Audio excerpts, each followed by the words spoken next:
About a week ago, while grilling something for a bunch of people over here, I noticed on the app that the temperature on the Weber Searwood had dropped and was no longer keeping up with the temperature that I had set. Came out here, and by that time, the controller showed error E1, if I remember correctly. When I looked it up, it meant that there was an auger jam.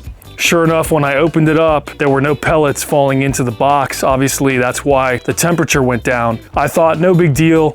Let's pull out the auger, clear the jam, just like the instructions from Weber say to do, and we'll be good to go. Unfortunately, that wasn't the case. The controller did not detect the jam in time, and the auger kept trying to push everything through, and instead, because of the pressure, the auger pushed back on the chassis and bent it all out of shape, specifically the pellet hopper, the bracket to the auger itself, which you can see here has some damage to it. I did bend it back into shape, but the bracket that this connects to on the chassis is completely bent out of shape, as is the pellet hopper. So once I cleared the jam and put everything back in, pellets were dropping out of the bottom of the hopper and the bottom of where the auger blade actually goes into the chassis. So it was done. It was dead. Very upsetting. I can only think that maybe I used it too much. I have used this thing a ton since I got it. What has it been, like 6 or 9 months? And I've already used it over 100 times. Expected use is about 100 times per year, which makes sense. But of course, we have a channel where all we do is grill at least every week. So I use it more than your average Joe. One reason for the jam might also be not because I used it too much, which honestly doesn't make a lot of sense to me, but potentially because of the pellets I was using. Now, it's supposed to use any kind of pellet. Weber explicitly states that, but I bought the cheapest pellets I could find that day, which were Pit Boss branded at my local Harris Teeter's supermarket. I think that may have been a mistake on my part, because if you look at these pellets, this is what they looked like. And that is very surprising to me, because I don't think I've ever seen pellets that long. Now, the motor and this behemoth auger blade, I would have thought could push it through, but I just don't know what the mechanics are ultimately. And if we compare these to the Weber pellets, I mean, look at the difference in size. I mean, it's not even close. So that may have something to do with it.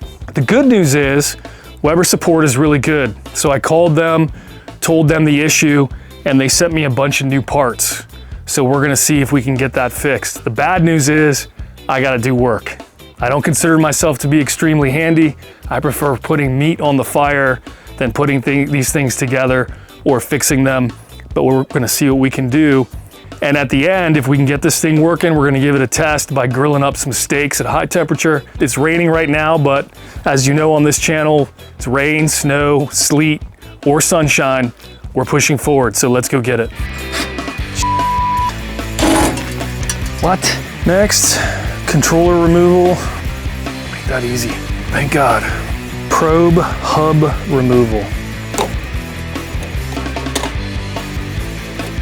Ferrite clamp removal. Oh, look at that. Hopper access door removal. Damn it. Wonderful. The thing is, I didn't have to put any of this together except for this. So this is actually more difficult. Unplug circuit board. Circuit board removal. God, this is a pain in the buttocks. And it's raining harder.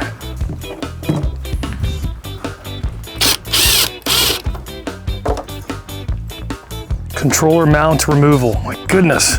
Oh, that's a star. Well, this is annoying. This thing needs to come out of here, and it's got these 2 tiny little star screws, and they did not provide a tool for it. Man, this is major surgery. Funny, it doesn't show that in the diagram. There's remove that thing out of the front, but it doesn't show taking that cover off.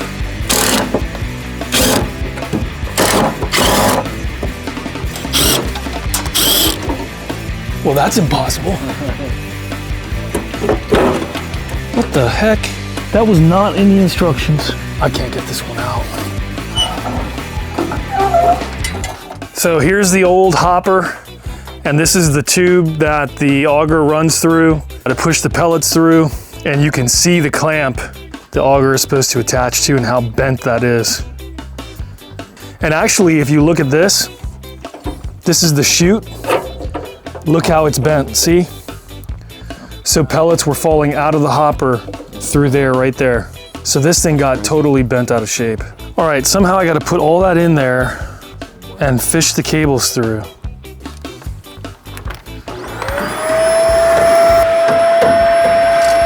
So it doesn't give much guidance on all these wires.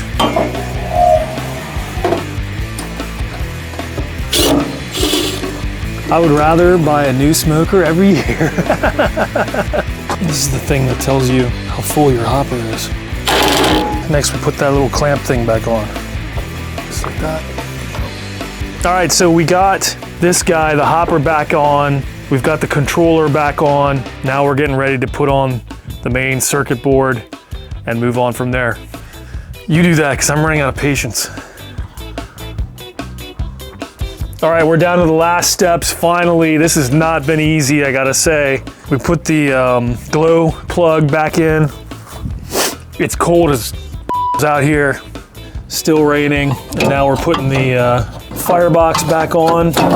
We don't know if we put everything back together correctly, to be honest. We're gonna find out when we try to fire her up. Yeah, if we don't blow the place up, then it's been a success. This is the last screw, baby. All right, so we finally got it. You can see the mess we left behind of old pellets that are all wet now. We got E21 air, which is a good sign because it means the sensor that detects whether there's pellets in the hopper is working. So we connected that correctly. So I'm gonna go ahead and use Weber pellets. I would use either these or some of the other good brands out there like Bear Mountain or my favorite Smokin Pecan. I will never use Pit Boss pellets ever again because the more I think about it, the more I think that's what caused this jam. I feel like the auger should be able to push through really long pellets, but the fact that it didn't, I'm not gonna use those again. Sure enough, our air went away, so we're looking good there. Now, let's crank her. Let's start with something simple like 200 degrees. Let's see what happens. The fan's turning on, that's a good sign. The auger's moving, good sign. We just gotta hope that glow plug actually turns on. Very good sign that the glow plug is heating up. Thanks to Donnie for helping me. I wouldn't have been able to do this by myself. So let me tell you, this was not easy to do. Granted, it was nighttime, it is nighttime. It's cold as heck out here, raining on us, but we got it done. Hopefully we'll get some heat going here soon. Another good sign, I don't hear pellets dropping into the inside of the hopper, which is what they were doing before, which means the new stuff is flush. All right, she's working again. We're up to 200 degrees, so we're good to go. Thank God. Take a look. We haven't put any of the stuff back in, Smoking. but you can see the firebox is doing well. So now we can go ahead and put her back together and blast her up so we can cook these steaks nice and hot. Now, I didn't get a chance to clean this, so let's hope we don't have a flare up. Trade one problem for another. Yeah, she's smoking nice. All right, gonna boost her up to 350. Make sure all is good with that. If that looks good, we're gonna go up to 400 degrees and we're gonna cook those steaks nice and fast. All right, she's humming along at 400 degrees. Extremely happy about this. We're back in action. Got two nice ribeyes here. Very simple, salt and pepper. We're gonna cook these hot and fast on 400 degrees. Over on the hot side. I like the sizzle.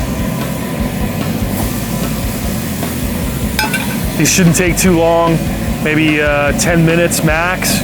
We'll come back in 5 and see if we need to flip them. See you in a bit. All right, I boosted her up to 425. Man, she's humming. She sounds great, almost like when I first bought her.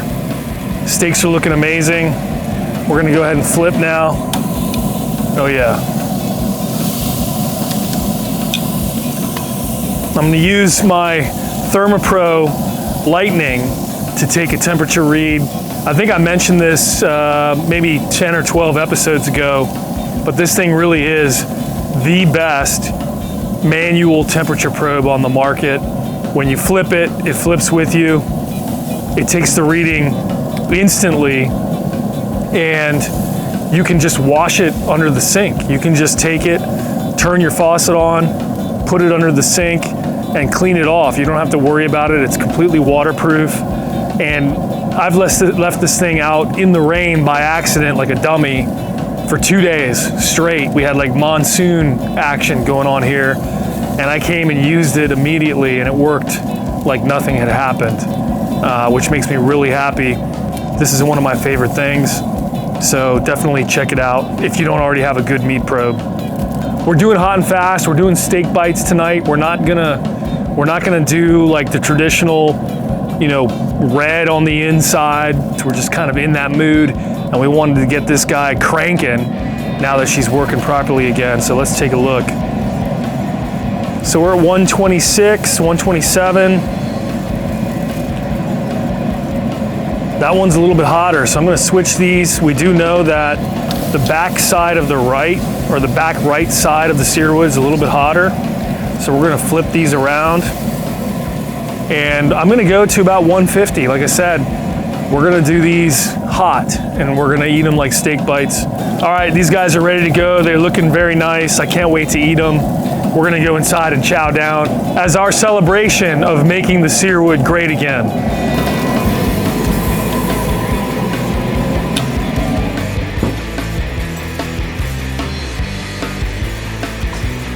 We did it, man. Good job. Man, this looks amazing. Thank you for your help. It's a lot of work. Back to eating good steak. If you haven't had tahini on your steak, you gotta try it, dude. Very tasty. It's well worth the effort that we put in to fix it. I think so. I would agree. Weber Searwood's back online. Thanks for hanging out. We'll see you next time.